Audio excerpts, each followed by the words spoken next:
തിരൂരിന്റെ നന്മ തുടരാൻ UDF സാരഥി കുറുക്കോളി മൊയ്തീനെ കോണി അടയാളത്തിൽ വോട്ട് ചെയ്ത് വിജയിപ്പിച്ചാലും 87 കോടിയുടെ റോഡ് വികസനം, 57 കോടിയുടെ വിദ്യാഭ്യാസ വികസനം, ആദവനാട് ഭിന്നശേഷി പാർക്ക് ഉൾപ്പെടെ 87 കോടിയുടെ സാമൂഹിക രംഗത്തെ ഇടപെടലുകൾ, 37 കോടിയുടെ ആരോഗ്യ വികസനം, 33,000 കുടുംബങ്ങൾക്ക് കുടിവെള്ളം, 300 കോടിയുടെ വികസന പ്രവർത്തനങ്ങൾക്ക് നേതൃത്വം നൽകിയ കുറുക്കോളി മൊയ്തീനെ അദ്ദേഹത്തിന്റെ തെരഞ്ഞെടുപ്പ് ചിഹ്നമായ കോണി അടയാളത്തിൽ വോട്ട് ചെയ്ത് വിജയിപ്പിച്ചാലും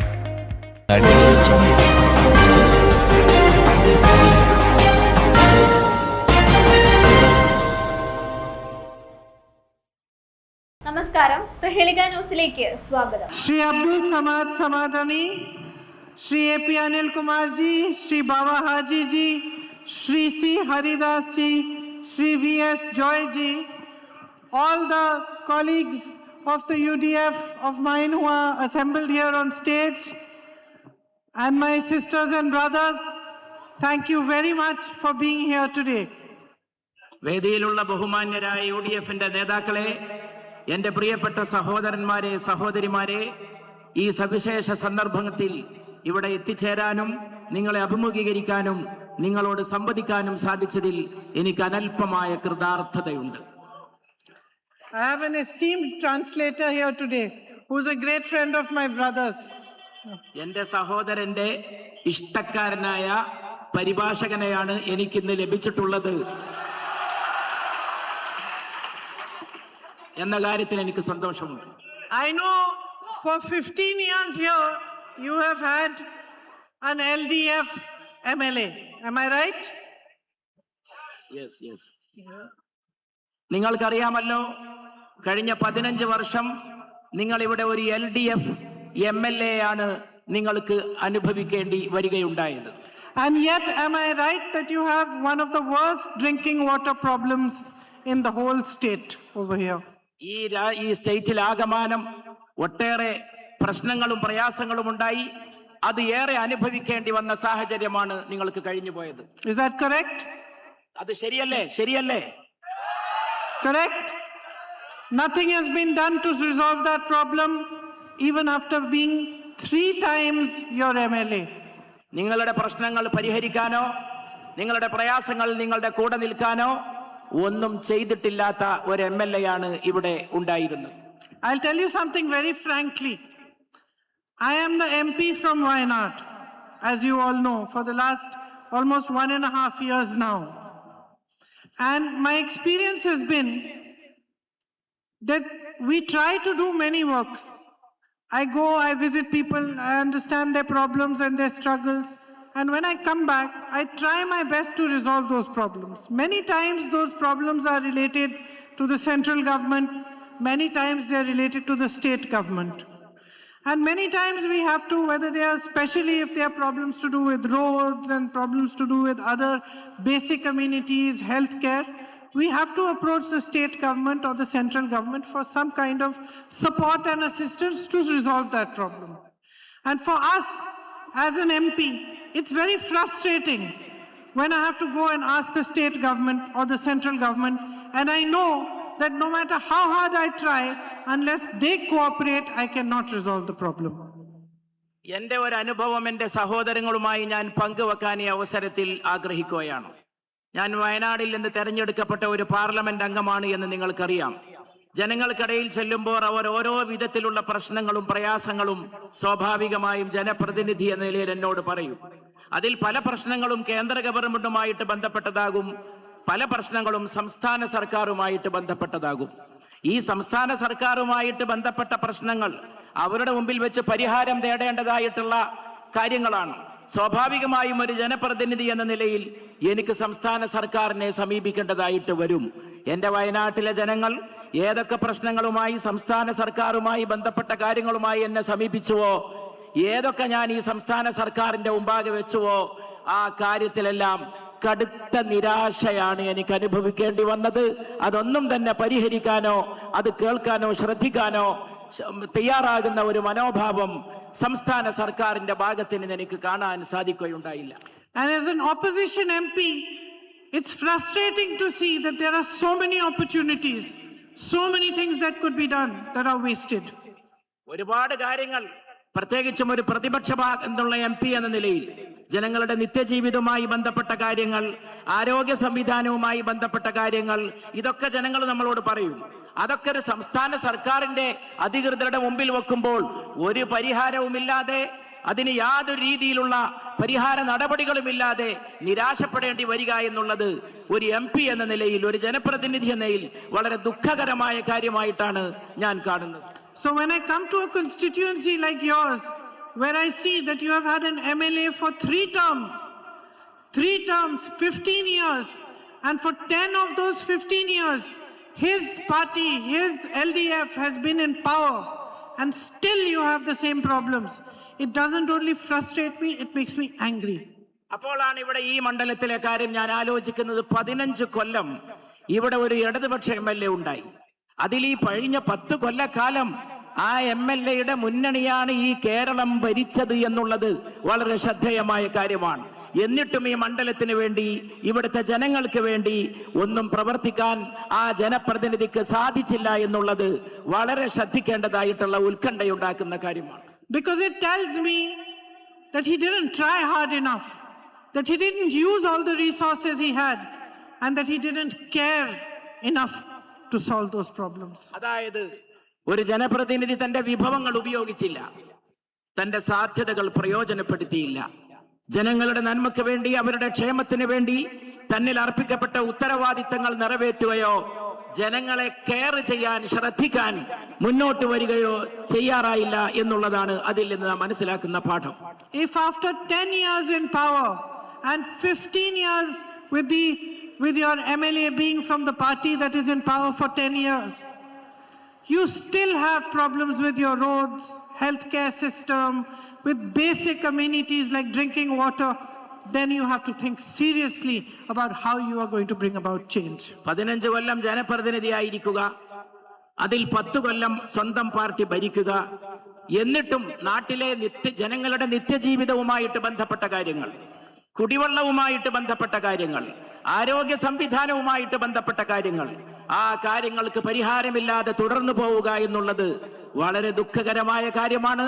അതുകൊണ്ട് തന്നെ ഈ തെരഞ്ഞെടുപ്പിൽ തീർച്ചയായും നിങ്ങൾ തീരുമാനമെടുക്കും മുമ്പ് ചിന്തിക്കേണ്ടി വരുന്ന ഒരു സാഹചര്യമാണ് ഇവിടെ സംജാതമായിട്ടുള്ളത്.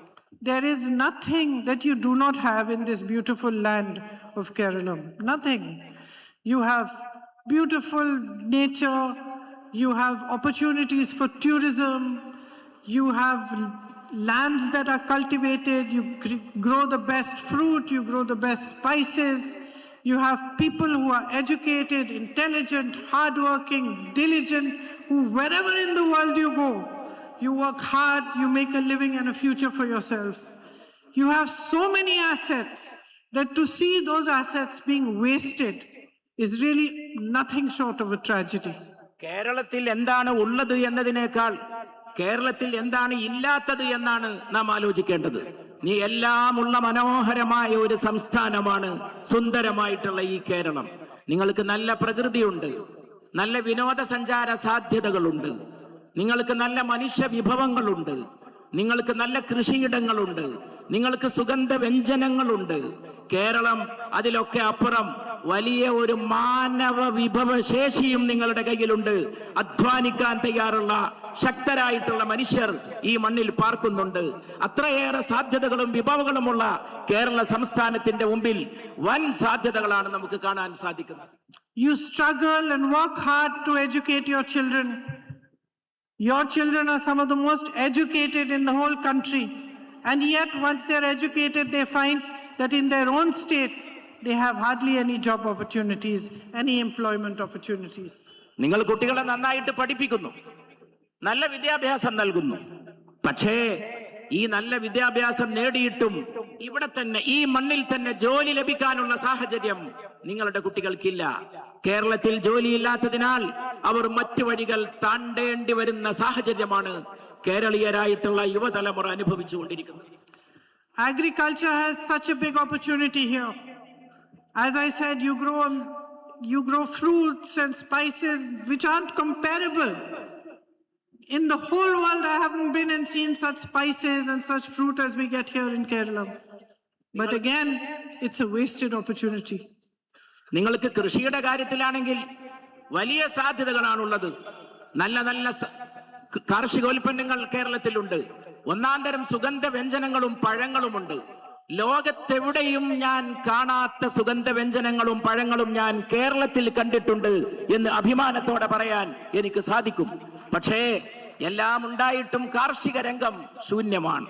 അവിടെ പലതും നമുക്ക് നഷ്ടപ്പെടുകയാണ്. And the sad part is that with all these assets, with all this richness, with the culture that you have, with the strengths that you have to still leave your land and go far away to be able to earn and send money back to your families. ഇങ്ങനെയൊക്കെ എല്ലാ സൗകര്യങ്ങളും ഉണ്ടായിട്ടും നമ്മുടെ നാട്ടിലെ ജനങ്ങൾ, ഈ പ്രദേശത്തെ ജനങ്ങൾ എന്തുകൊണ്ടാണ് ഇങ്ങനെ കഷ്ടപ്പാടുകളും പ്രയാസങ്ങളും അനുഭവിക്കേണ്ടി വരുന്നത്? വിഭവങ്ങളുണ്ട്, സൗകര്യങ്ങളുണ്ട്, പ്രകൃതിയുടേതായിട്ടുള്ള ഒട്ടേറെ വരദാനങ്ങളുണ്ട്.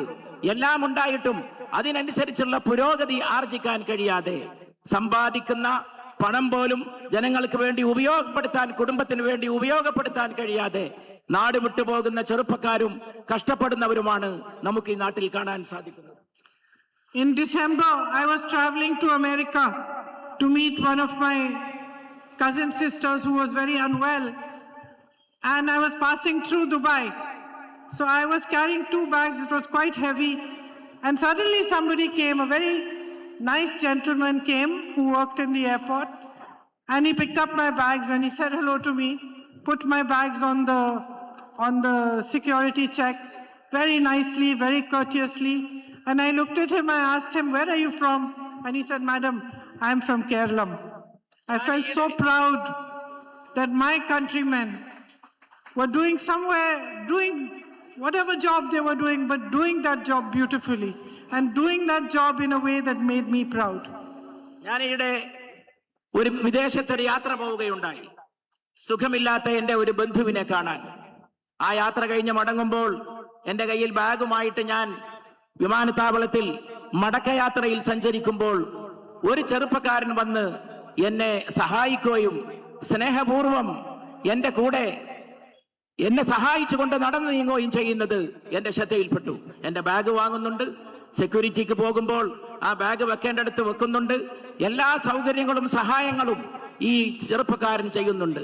ഞാൻ ഈ സഹയാത്രികനോട് ചോദിച്ചു, നിങ്ങൾ ആരാണ്, നിങ്ങൾ എവിടെ നിന്നാണ് എന്ന്. ആ സഹോദരനോട് പറഞ്ഞു, മാഡം ഞാൻ കേരളീയനാണ് എന്ന്.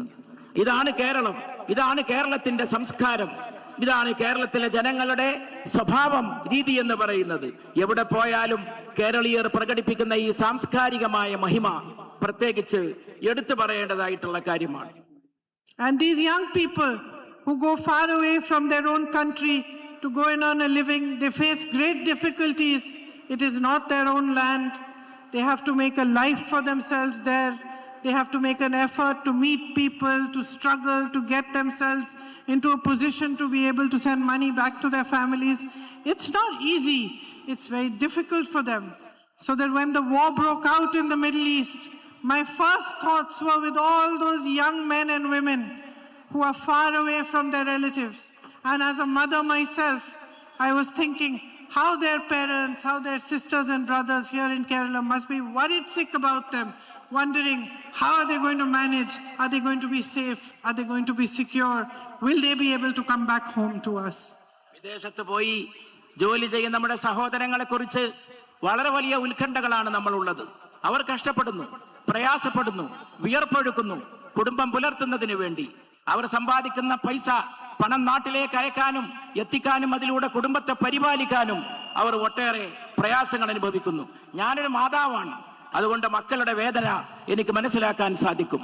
കഷ്ടപ്പെടുന്ന ചെറുപ്പക്കാർ, കഷ്ടപ്പെടുന്ന കുട്ടികൾ, ഇളം തലമുറയിൽപ്പെട്ടവർ, അവർ ജീവിതത്തിന് വേണ്ടി മറ്റിടങ്ങളിൽ പോയി പ്രയാസപ്പെടുന്ന ഒരു സാഹചര്യം തീർച്ചയായും നമ്മുടെ നാട്ടിൽ വളരെ വലിയ പരിഗണന അർഹിക്കുന്ന കാര്യമാണ്.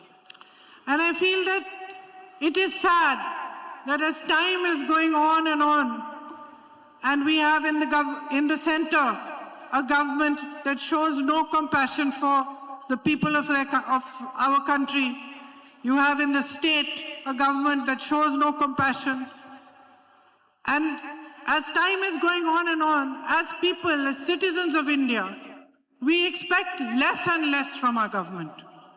So when there is a crisis, like the crisis in the Middle East, and our governments do nothing to protect our people, they don't provide any safety, any security, any plan as to how we're going to bring them back, how we're going to help them over there.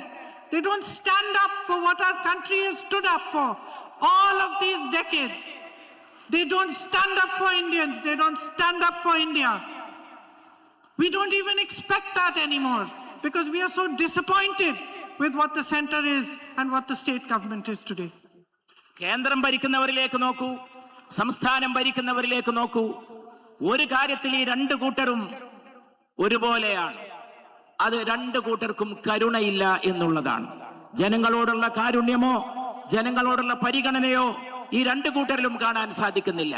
പ്രയാസങ്ങൾ വരുമ്പോൾ, പ്രതിസന്ധികൾ വരുമ്പോൾ ജനങ്ങളെ ചേർത്ത് പിടിക്കാൻ, ജനങ്ങളോടുള്ള കരുതൽ, ജനങ്ങളെ കാരുണ്യപൂർവ്വം അവരോട് വർത്തിക്കാനും അവർക്ക് വേണ്ടത് ചെയ്തു കൊടുക്കാനും ഈ രണ്ട് സർക്കാരുകളും തയ്യാറാകുന്നില്ല. ഈ രണ്ട് സർക്കാരുകളുടെ കാര്യത്തിൽ നാം അങ്ങേയറ്റം നിരാശരാണ്. ആ നിരാശക്കുള്ള കാരണം അവരുടെ പ്രവർത്തനങ്ങളിലെ കാരുണ്യരാഹിത്യമാണ് എന്ന് ഞാൻ ഊന്നി പറയാൻ ആഗ്രഹിക്കുന്നു. പ്രത്യേകിച്ച് മറുനാടുകളിൽ ചെന്ന് അധ്വാനിക്കുന്നവർ, ആ കുടുംബങ്ങളിൽപ്പെട്ടവർ, കുട്ടികൾ, ചെറുപ്പക്കാർ നാട്ടിലേക്ക് അവരെ തിരിച്ചു കൊണ്ടുവരേണ്ടി വരുമ്പോൾ അതിനു വേണ്ട പ്രവർത്തനങ്ങൾ നടത്താൻ, അതുപോലെ ഒട്ടേറെ വിഷയങ്ങൾ, എപ്പോഴൊക്കെ പ്രതിസന്ധികളും പ്രയാസങ്ങളും വരുന്നുവോ അതിന് നേരെ മുഖം തിരിഞ്ഞു നിൽക്കുന്ന സർക്കാരുകളെയാണ് കേന്ദ്രത്തിലും സംസ്ഥാനത്തിലും നമുക്ക് കാണാൻ സാധിക്കുന്നത്. But this is not how it should be in a democracy. In a democracy, our expectations of our government should always be high. In a democracy, we should expect that our government fights for us, stands for what we believe in, speaks of the values of our constitution and for what our country has always stood for. ഇതൊന്നും ജനാധിപത്യത്തിന് ഭൂഷണമല്ല. ജനാധിപത്യത്തിൽ നമ്മുടെ പ്രതീക്ഷകൾ ഉന്നതമാണ്. വലിയ വലിയ ഉന്നതമായ പ്രതീക്ഷകളുടെ പേരാണ് ജനാധിപത്യം എന്ന് പറയുന്നത്. ജനാധിപത്യ സംവിധാനത്തിൽ ഒരു ഭരണകൂടം ജനങ്ങൾക്ക് വേണ്ടി നിലകൊള്ളണം, ജനങ്ങളെ ചേർത്ത് പിടിക്കണം, ജനങ്ങളുടെ ശബ്ദം അവർ മുഴക്കണം. ജനങ്ങൾക്ക് പ്രയാസം വരുമ്പോൾ ആ ജനങ്ങളുടെ നേരെ സഹായത്തിന്റെ കരം നീട്ടുന്ന സർക്കാരാണ് ശരിയായ സർക്കാർ എന്ന് പറയുന്നത്. അതുകൊണ്ട് ഈ രണ്ട് സർക്കാരുകളുടെ പ്രവർത്തന രീതി ജനാധിപത്യ സംസ്കാരത്തിന് ഭൂഷണമല്ല എന്നാണ് എനിക്ക് പറയാനുള്ളത്. In a democracy, it is our right to demand. It is our right to question. It is our right to express ourselves. And it is our right to expect that in situations like this, our government steps forward and comes and provides us the safety, the security that we require. ജനാധിപത്യത്തിൽ ചോദ്യം ചോദിക്കുക എന്നത് നമ്മുടെ അവകാശമാണ്. ജനാധിപത്യത്തിൽ ആവശ്യങ്ങൾ ഉന്നയിക്കുക എന്നത് നമ്മുടെ അവകാശമാണ്. ജനാധിപത്യത്തിൽ ശബ്ദിക്കുക എന്നത് നമ്മുടെ അവകാശമാണ്. നമുക്ക് പ്രശ്നങ്ങളും പ്രയാസങ്ങളും ഉണ്ടാകുമ്പോൾ ആ ആവശ്യങ്ങൾ നേടിയെടുക്കാൻ, അവകാശങ്ങൾ ഉയർത്തിപ്പിടിക്കാൻ നാം ശബ്ദിച്ചുകൊണ്ടേയിരിക്കും. അങ്ങനെ ശബ്ദിക്കുക എന്നുള്ളതാണ് ജനാധിപത്യം നമുക്ക് നൽകിയിട്ടുള്ള ഏറ്റവും പ്രധാനപ്പെട്ട അവകാശം എന്ന് പറയുന്നത്. But unfortunately, my sisters and brothers, the truth is that we are being led by cowards today. പക്ഷേ ഇന്ന് നാം ഭീരുക്കളാൽ വലയം ചെയ്യപ്പെട്ടിരിക്കുകയാണ് എന്റെ പ്രിയപ്പെട്ട സഹോദരന്മാരെ, സഹോദരിമാരെ.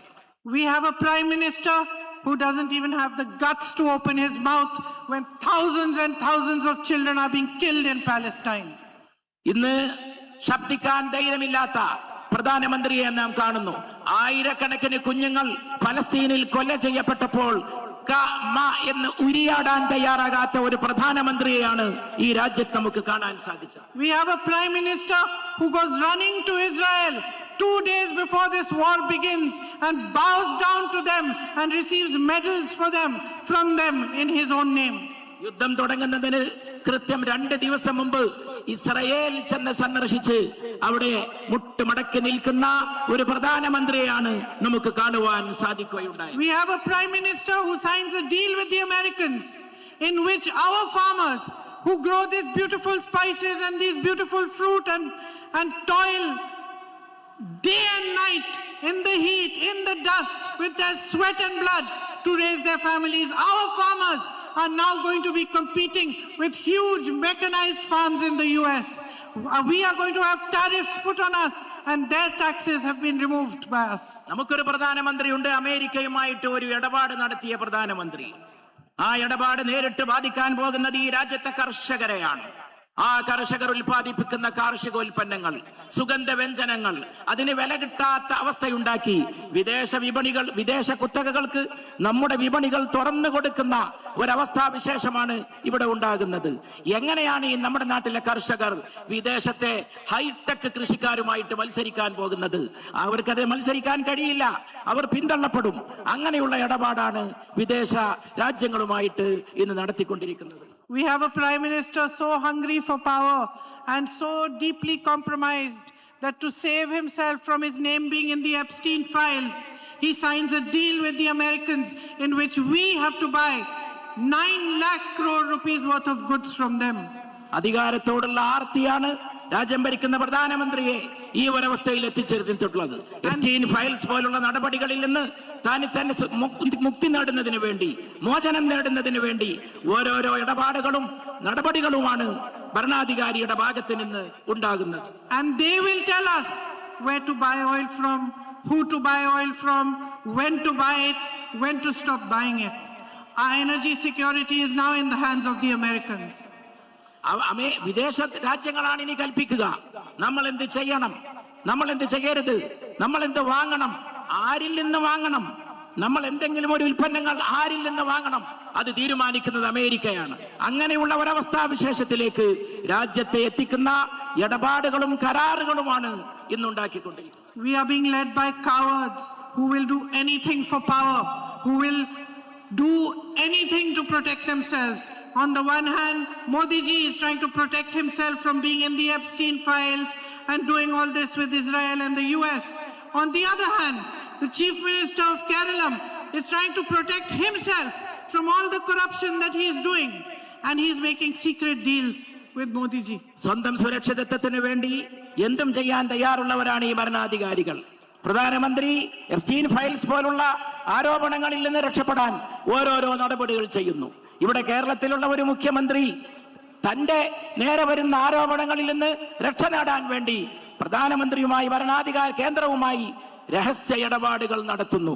അങ്ങനെ സ്വന്തം കാര്യത്തിന് വേണ്ടി ജനങ്ങളുടെ കാര്യങ്ങൾ മാറ്റിവെച്ചുകൊണ്ട് ഏത് നടപടികളും സ്വീകരിക്കുന്ന ഭരണകൂടങ്ങളെയാണ് രണ്ടിടങ്ങളിലും നമുക്ക് കാണാനായിട്ട് സാധിക്കുന്നത്. Sisters and brothers, in Indian politics today, you know how to recognize someone who is standing for the truth and someone who has made a compromise. ഇവിടെ എന്റെ പ്രിയപ്പെട്ട സഹോദരന്മാരെ, സഹോദരിമാരെ, വിട്ടുവീഴ്ചയുടെ രാഷ്ട്രീയമാണ് ഇന്ന് കാണുന്നത്. ഓരോരോ കാര്യങ്ങളിൽ സ്വന്തം താല്പര്യങ്ങൾക്ക് വേണ്ടി ഭരണത്തിലിരിക്കുന്നവർ വിട്ടുവീഴ്ചകൾ ചെയ്തുകൊണ്ടിരിക്കുന്നു. All those standing for the truth have ED cases, income tax cases, CBI cases. They have been harassed, arrested, but none of this has happened to the Chief Minister of Kerala. അതേസമയം സത്യം പറയുന്നവർ, Indian രാഷ്ട്രീയത്തിൽ സത്യം തുറന്നു പറയുന്നവർ, രാഷ്ട്രീയ രംഗത്തുള്ളവർ, അവർ പീഡിപ്പിക്കപ്പെടുന്നു. അവർക്ക് നേരെ കേസുകൾ ഉണ്ടാകുന്നു, അവർക്ക് നേരെ CBI കേസ് ചാർജ് ചെയ്യപ്പെടുന്നു.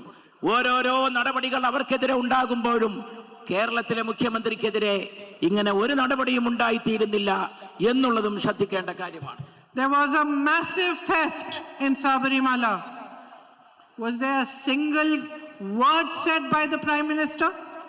Any CBI case, any ED case? ശബരിമലയിൽ ഒരു വൻ മോഷണം ഉണ്ടായി. എന്തെങ്കിലും ഒരു നടപടി ഇക്കാര്യത്തിൽ പ്രധാനമന്ത്രിയുടെ ഭാഗത്ത് നിന്നുണ്ടായോ? ഒരു CBI കേസ് ചാർജ് ചെയ്യപ്പെടുകയുണ്ടായോ? No, there wasn't. And that is because there is a deal between the CPM and the BJP. അതെല്ലാം CPIയും BJPയും തമ്മിലുള്ള രഹസ്യ ഇടപാടിനെയാണ് അനാവരണം ചെയ്യുന്നത്. You all live here.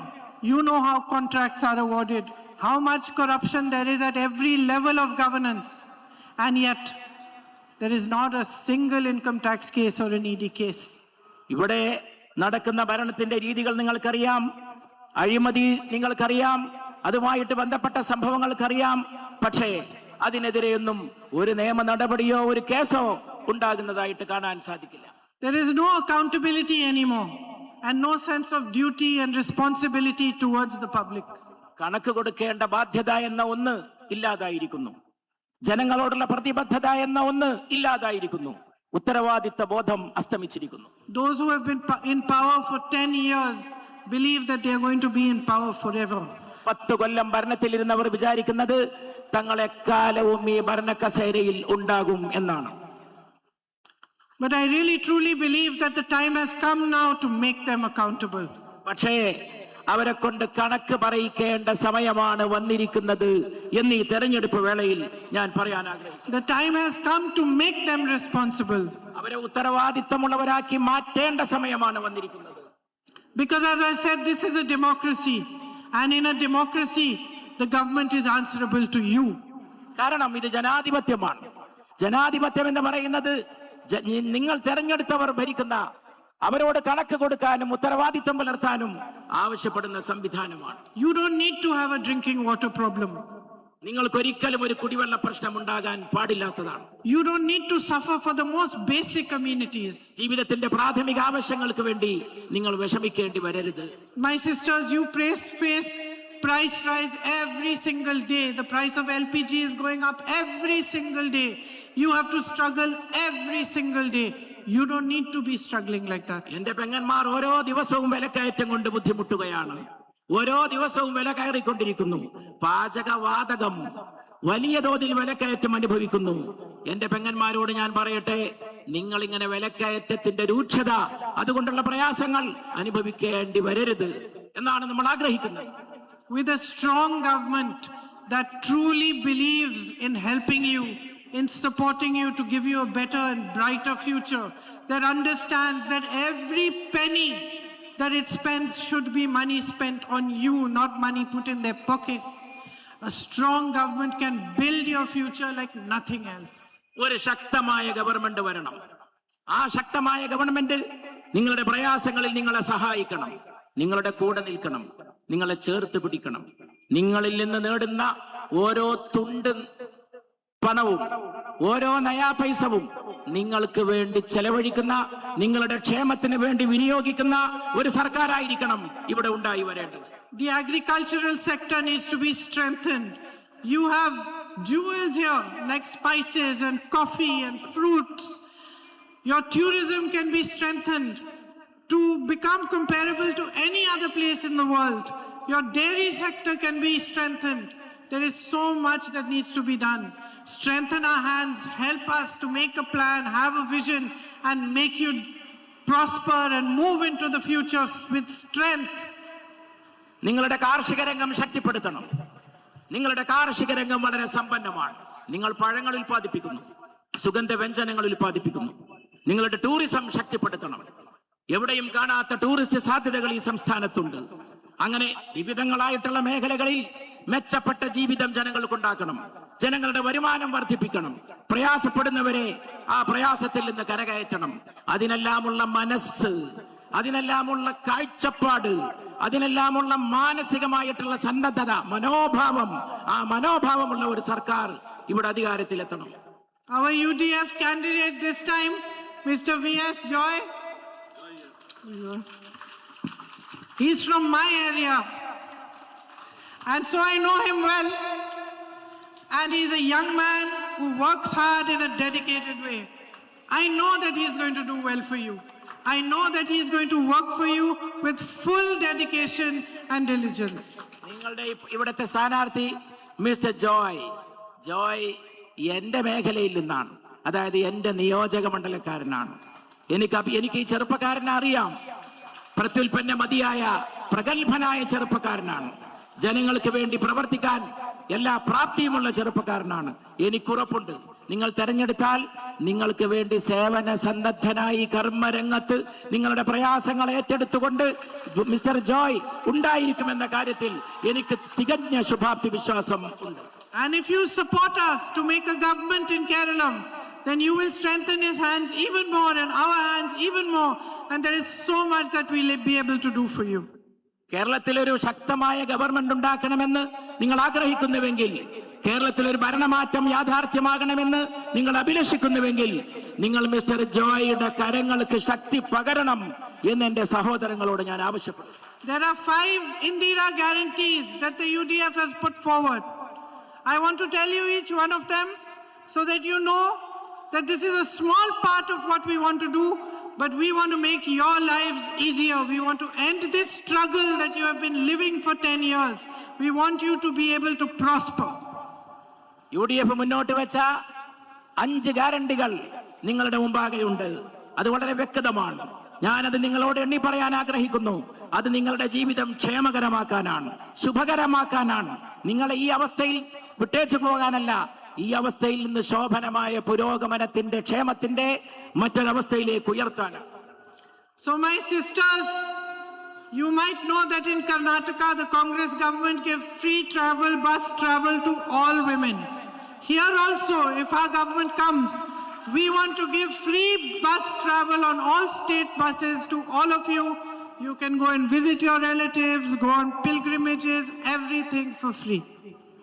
എന്റെ പെങ്ങന്മാരെ, നിങ്ങൾക്ക് നന്നായിട്ട് അറിയാം, കർണാടകയിൽ സ്ത്രീകൾക്ക് ബസ് യാത്ര സൗജന്യമാണ്. UDF കേരളത്തിലും അത് സ്ത്രീകൾക്ക് സൗജന്യമാക്കാൻ തീരുമാനിച്ചിരിക്കുകയാണ്. നിങ്ങൾക്ക് കേരളത്തിൽ സർക്കാർ ബസ്സുകളിൽ സുഗമമായിട്ട് യാത്ര ചെയ്യാം. നിങ്ങൾക്ക് ഏത് ബസ്സിലും കയറാം.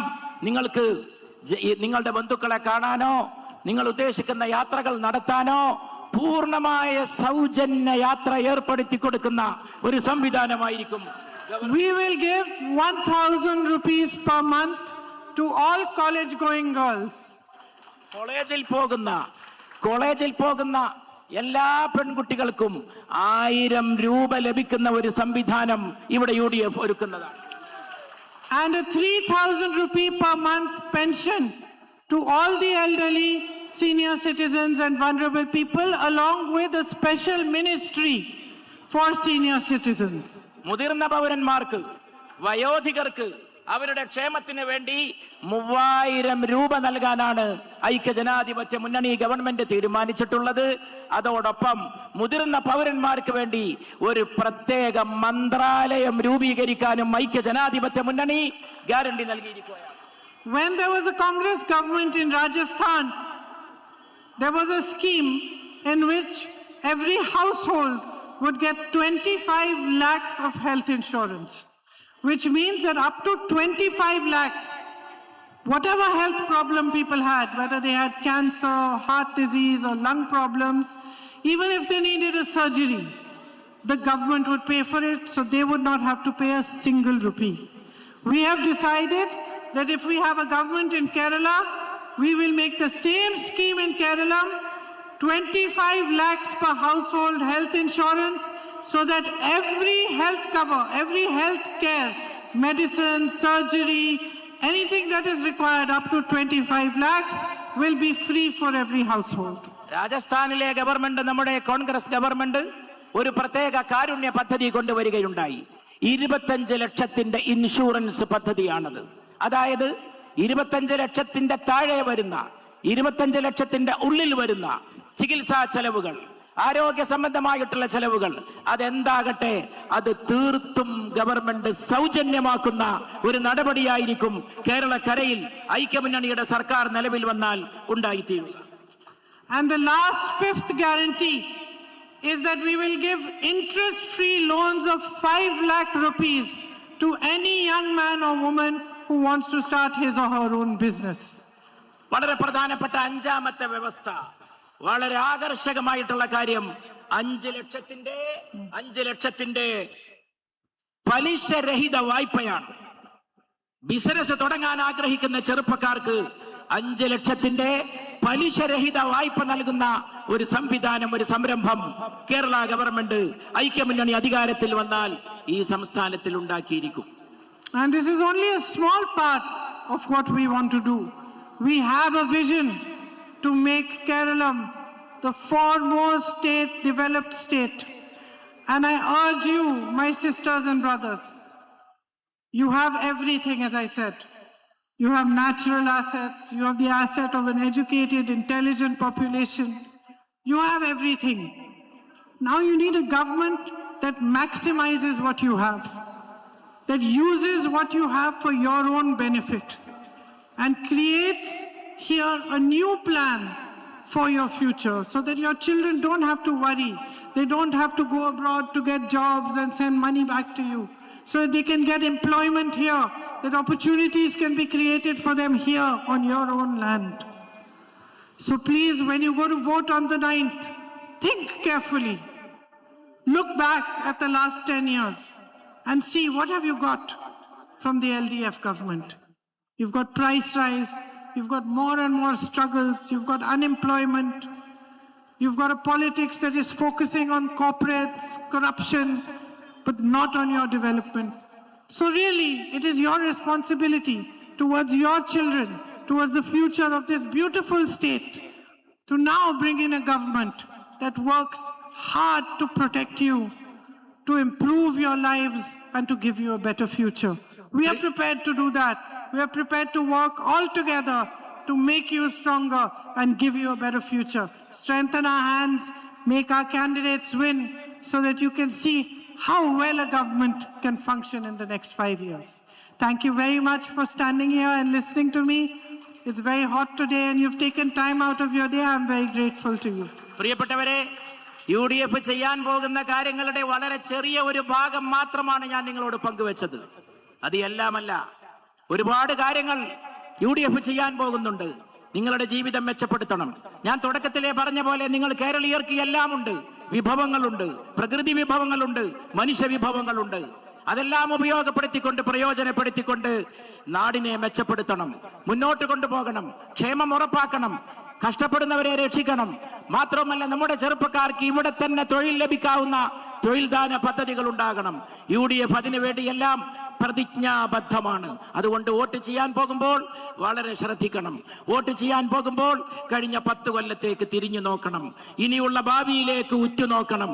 അങ്ങനെ ഭാവിയിലേക്ക് ഉറ്റുനോക്കിക്കൊണ്ട് ക്ഷേമമുള്ള ഒരു സംസ്ഥാനം, ഒരു കേരളം കെട്ടിപ്പടുക്കാൻ നിങ്ങൾ ഐക്യ ജനാധിപത്യ മുന്നണിയെ വിജയിപ്പിക്കണം എന്ന് ഞാൻ ഒരിക്കൽ കൂടി നിങ്ങളോട് എല്ലാവരോടും അപേക്ഷിക്കുകയാണ്. അതിനുവേണ്ടി നിങ്ങൾ നമ്മുടെ സ്ഥാനാർത്ഥി പ്രിയപ്പെട്ട ജോയിയെ നല്ല ഭൂരിപക്ഷത്തോടെ വിജയിപ്പിക്കണമെന്ന് ഞാൻ നിങ്ങളോട് അഭ്യർത്ഥിക്കുന്നു.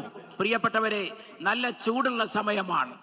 ഈ കാലാവസ്ഥയിലും ഇത്രയേറെ സമയം ഇവിടെ കാത്തുനിന്ന് നിങ്ങൾ എന്നെ കേൾക്കുകയും എന്റെ വാക്കുകൾ ശ്രദ്ധിക്കുകയും ചെയ്തതിൽ എനിക്ക് വലിയ നന്ദിയുണ്ട്. നിങ്ങളോട് കടപ്പാടും. Thank you, Jayan. അരനൂറ്റാണ്ടിന്റെ പാരമ്പര്യവുമായി സ്വർണ്ണാഭരണ വിപണന രംഗത്ത് നിങ്ങളുടെ ഇഷ്ട ജ്വല്ലറിയായ മെജസ്റ്റിക് ഇപ്പോൾ കൂടുതൽ പുതുമയിൽ കൂടുതൽ കളക്ഷനിൽ wedding section, diamond section, light weight area, silver and watches section, light weight rose gold ആഭരണങ്ങളുടെ ഏറ്റവും പുതിയ കളക്ഷനുകളുമായി മെജസ്റ്റിക് ഓറിയോ കളക്ഷൻ. ഏറ്റവും കുറഞ്ഞ പണിക്കൂലിയിൽ മലപ്പുറം ജില്ലയിലെ number 1 jewellery majestic Jewellers, Thazhepalam, Tirur.